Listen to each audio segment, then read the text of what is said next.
I totally not BS knowledge to you guys on how to beat the ever so deadly Moab. A lot of people have told me that they have trouble defending them, whether it's due to a lack of cash, skill, or a brain.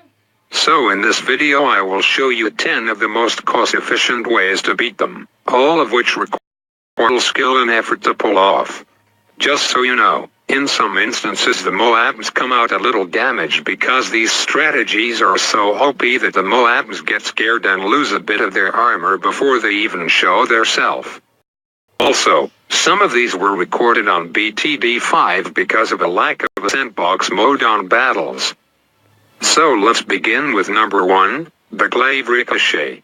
While they may be known to pack a huge punch against camo balloons and space ceramics, very few realize that just a small hand, one, not two, but 100 Moabs. Keep this strategy in mind once round 20 hits, and your opponent sells all their farms. Number 2, we got 0 aces. Probably the most cost-efficient out of all these strategies. Use this whenever your opponent is teasing you with 1 or 2 Moabs. You will need something to clear up the ceramics inside though, so certain glaive ricochet could come in handy. Cough cough. Keep in mind this will only work on maps where you can spell the letter F with aces, because F stands for fuck rushing. Send Moabs at me and die. Method number 3. Cluster bomb cannons. Just like glaive ricochets, this is best used for clusters of Moab sends. If you're going to ask why not just use Moab maulers instead, well, think about it this way.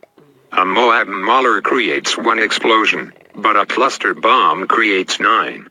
Therefore cluster bombs are 9 times better than maulers for Moabs. Simple math. Yet nobody has used this overpowered strategy until now, where the truth has been revealed. Now for number 4, another hidden OP is the ice tower, which only seems to be insane blue balloon popping power. Well, turns out Moabs are also blue, so fit 2 and 2 together and it's clear that ice is a very good counter to them. You'll need about 20 Arctic wind towers, though, which is a tiny bit costly, but if you're Donald Trump then you will have no trouble affording them. 5. The Ring of Fire spam.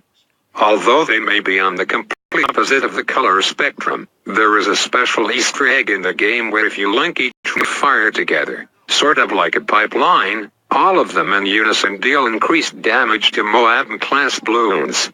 If you think I'm lying then just take a look at how fast that blimp was obliterated.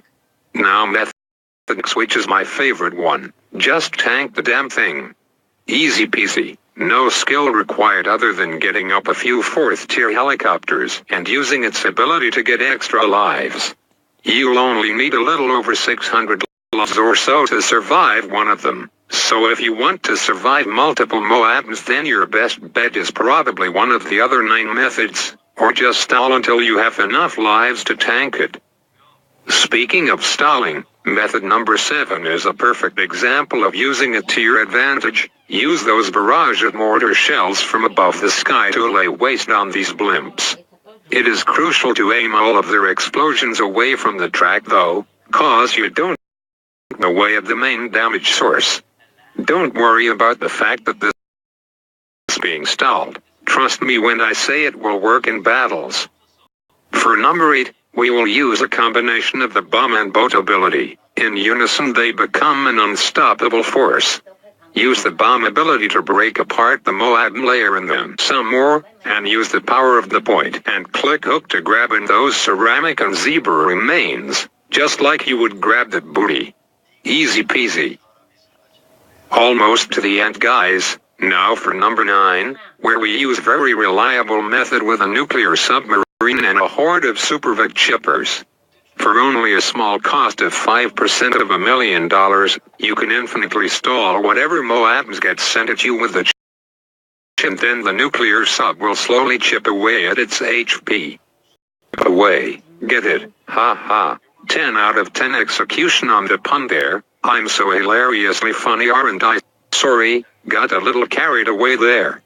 But if you want your opponents to rage as they slowly watch their money go to waste, then this is the way to go.